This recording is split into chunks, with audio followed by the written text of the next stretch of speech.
México subordinado. La subordinación en la etapa neoliberal. 10ª parte. Polvos de aquel lodazal convertidos en pantano. Sección 4. Esta es una obra del maestro Héctor Alejandro Mora Gallardo.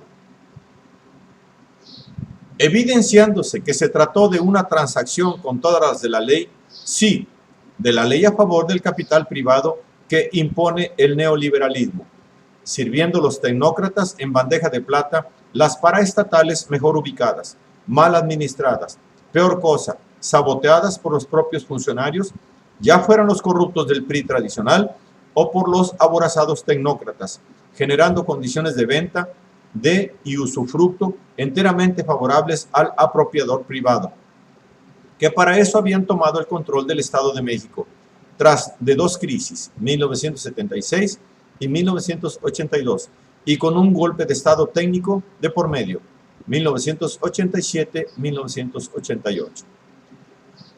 99.45% de las acciones de Miconsa pasaron a ser propiedad de Atlacomulco, S.A.D.C.B., pagando a Abastos Especializados 6.600 millones de pesos por la adquisición, cuando que su valor real se calculó en 10.830 millones de aquellos pesos. La comisión Conasupo presume que Jan González estuvo vinculado a dicha operación, pero faltó esclarecer cómo se obtuvieron los fondos para la compra de las acciones. El presidente de la comisión investigadora, Alfonso Raya, también aseguró que desde la Conasupo se hicieron depósitos en el Laredo National Bank. ¿Qué duda cabe de que el río lleva agua a favor de las familias? Abastos Especializados haría la parte de comercializar la harina de maíz a favor de Miconsa, firmándose un contrato específico al mes siguiente, noviembre de 1990. La comercialización de la harina de maíz a partir de julio de 1990 se efectuó a través de las plantas de Tlalnepantla, Los Mochis, Jaltipan, Guadalajara, Arriaga, Atlacomulco y Monterrey, representadas por Eduardo Gamboa Bustamante, Héctor Pluche Martínez, Freddy José Azcorra Rejón, Jorge Cerecero Gallardo, Fernando Medina Gamboa, Jesús Leiva Gómez y Roberto Palau Bremer, todos con intereses en abastos especializados. Despejando el camino, la empresa pudo firmar contrato de maquila con Miconsa en noviembre del mismo año. 30 días después, la comercialización debería operar en beneficio exclusivo de particulares, marginado el gobierno federal y violadas las garantías técnicas y jurídicas en la materia. Abastos Especializados conservaría un solo vínculo con la federación: la entrega regular del subsidio a la harina, alimento esencial de la dieta popular. Por igual que en casos semejantes, como la enajenación de los bancos, para redondear las ganancias de los capitalistas, el Estado se comprometía a mantenerles subsidios y donaciones extraídas del tesoro público. Saltando a la vista que con tales concesiones el remedio resultaba peor que la enfermedad. El intermediarismo acrecía y la venta del producto quedaba sujeta a la antinatural tendencia a incrementar la ganancia capitalista. En estos manejos unilaterales se dieron otras cargas para los consumidores. De un trámite claro, la simple operación de Miconsa con las comercializadoras se pasó a un trato complicado y costoso. El crecido número de accionistas de abastos especializados aumentó la cauda de intermediarios y fatalmente encareció el producto. El rey de la tortilla apuntalaba su emporio. Informándose que Miconsa prestaba inventarios a maquiladoras hasta por 14.402 toneladas sin registro alguno. Miconsa pagaba también 18% como margen sobre la totalidad del producto entregado y facturado. Esto resultó antieconómico y con mucho un exceso. Antieconómico y la plusvalía en exceso, pues de eso se trata la gerencia neoliberal. Todo a favor de la empresa privada en detrimento de la economía popular. Gerenciamiento gubernamental ejercido en favor del latrocinio del gran mercader. Por supuesto que habría que revisar la vinculación de los integrantes de las sociedades mercantiles con la empresa Abastos Especializados, S.A.D.C.B., que adquirió la filial Miconsa Atlacomulco por contrato de fecha 31 de octubre de 1990. se recomendaba en el informe oficial realizado para determinar las sospechas de que se estaba cometiendo una compraventa fraudulenta que afectaba al sector primario y a la necesidad básica de los gobernados, aupándose desde el Estado a un monopolio que incluía referidos prestanombres a favor de don Maseco. En el anexo 9, contrato de maquila entre Miconsa y los compradores de la planta, quedan establecidas sorprendentes condiciones en beneficio de estos últimos. ¿Y quién se benefició por las instrucciones del Supremo? Sí que lo sabemos. Las recomendaciones no fueron acatadas. El informe desdeñado y la transacción consumada, innegablemente un gran logro de la modernidad que proyectaba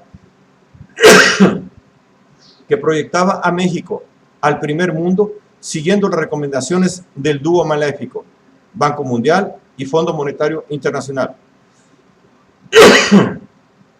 No vayan a pensar otra relación.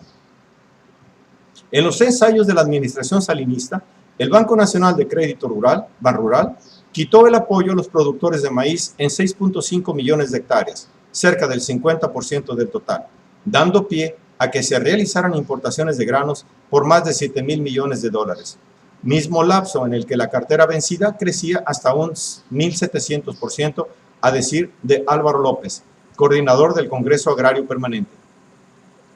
La desaparición de Conasupo se fue procurando durante el salinato paso a paso, propinándole golpes letales propios de la venalidad que campeaba en el sexenio de manera autoritaria y contando con la impunidad de Carlos en la presidencia y Raúl fungiendo como dirigente en Conasupo, no encontrando tope a sus disposiciones modernizantes que no tenían otro resultado sino la afectación de las instituciones públicas de fin social a ser destruidas o privatizadas, porque la consigna neoliberal así lo determinaba y porque era botín de guerra, vendiendo la falacia de que con tales conversiones una economía privatizada sería más dinámica y competitiva, como la de los vecinos del norte.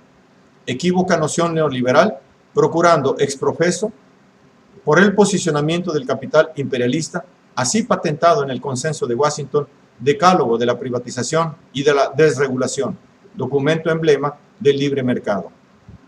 Poniéndose en marcha programas que se anunciaban como de fomento a la renovación de Conasupo, se proyecta el convenio para la modernización estructural y rehabilitación financiera del sistema Conasupo, ocupándose de fortalecer a una de sus filiales, Impexa, Impulso del Pequeño Comercio, programa para el cual se destinaron 500.000 millones de viejos pesos.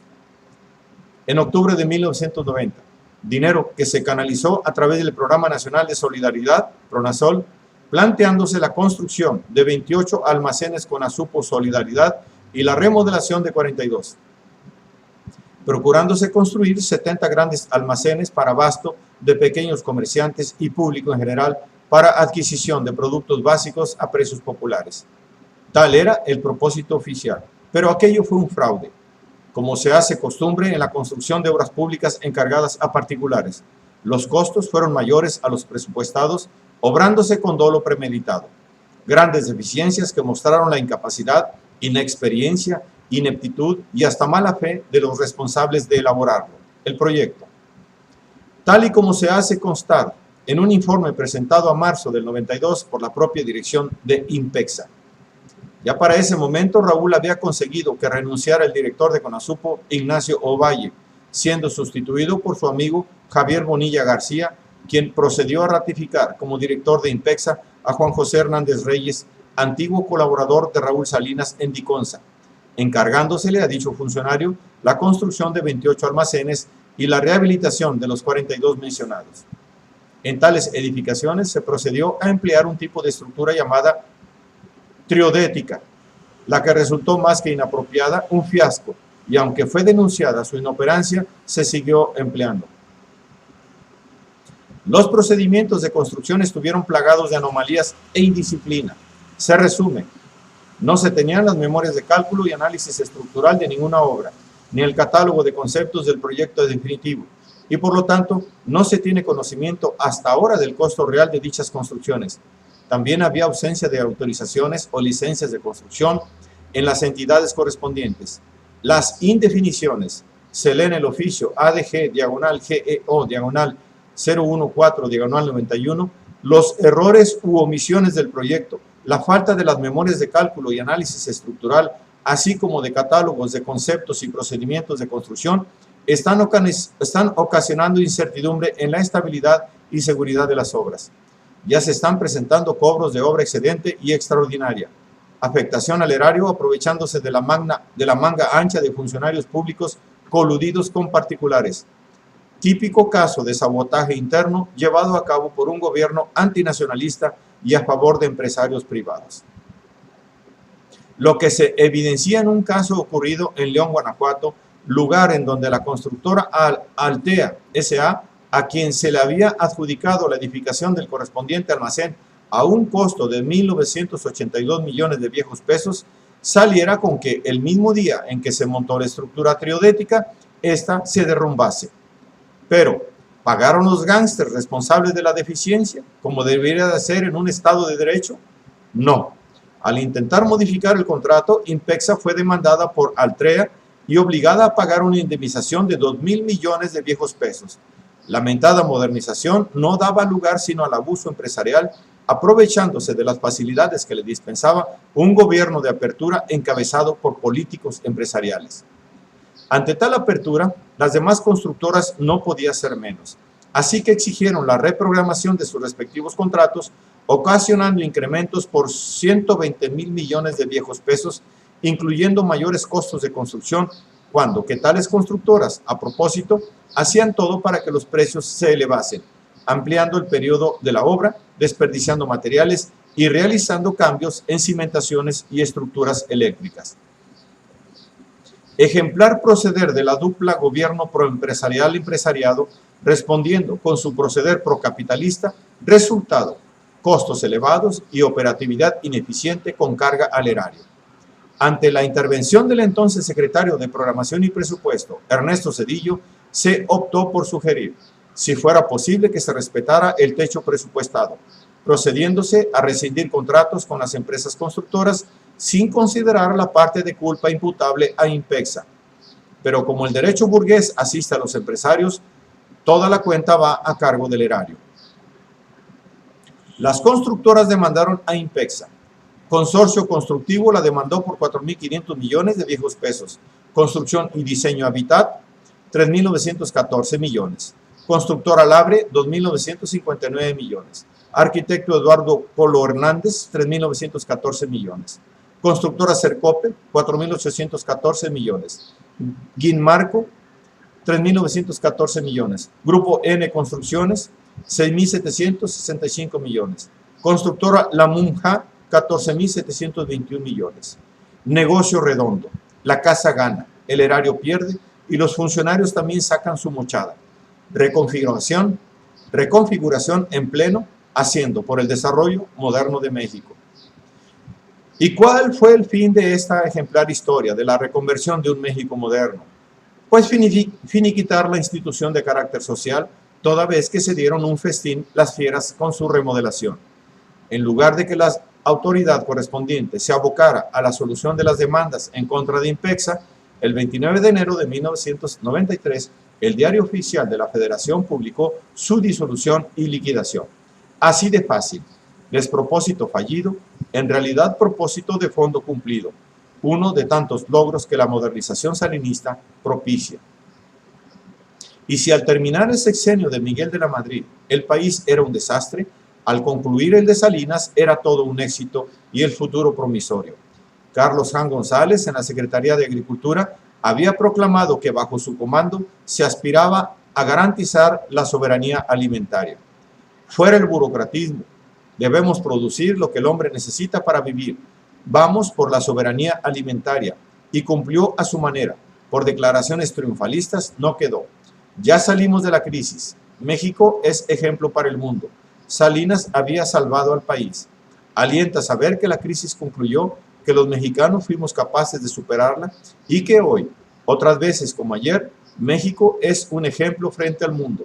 La política agropecuaria, decía, no ha fracasado. Lo que se requiere es desarrollarla para preservar la soberanía alimentaria y no depender del exterior. A decir del profesor, la meta estaba cumplida o por cumplirse. Pero los datos del propio Banco de México revelaban otra realidad. La importación de alimentos creció casi en una tercera parte. Agricultores cuyos cultivos fueron desplazados del ámbito de la protección oficial por la decisión del gobierno, no solo subsidiar maíz y frijol, prefieren dejar sus productos en el campo a llevarlos a un mercado con precios desplomados. La rentabilidad agropecuaria continúa en descenso, incluso para los productores de maíz, mientras que el Consorcio Maseca, principal cliente gubernamental del grano subsidiado, consigue utilidades solo comparables con los de la banca, y en lo que va del sexenio, la cartera vencida de los campesinos con las instituciones de crédito privadas se ha multiplicado por 11. Esta realidad desmentía la ficción típica del funcionario público que desde su Ministerio de la Abundancia ve la realidad que le conviene, la ficción que procrea en el ejercicio demagógico propio de la praxis política de una casta gubernamental que obra para beneficio particular. Pero auguraban un futuro excelso para el México moderno que se incorporaba al primer mundo. El profesor no podía dejar de despedirse de la función pública sin regalarnos una perla discursiva de la mayor esencia neoliberal. Como mexicano, veo al país en el dintel de acceso al primer mundo. Sin demagogias, México se desarrollará a una velocidad mayor porque es campo propicio para establecer servicios e industrias con capitales extranjeros. Ahora hay más seguridad, paz y estabilidad. Nunca antes México había tenido hombres tan bien preparados como hoy, con recursos amplios para triunfar. Los siguientes años serán espléndidos para el país.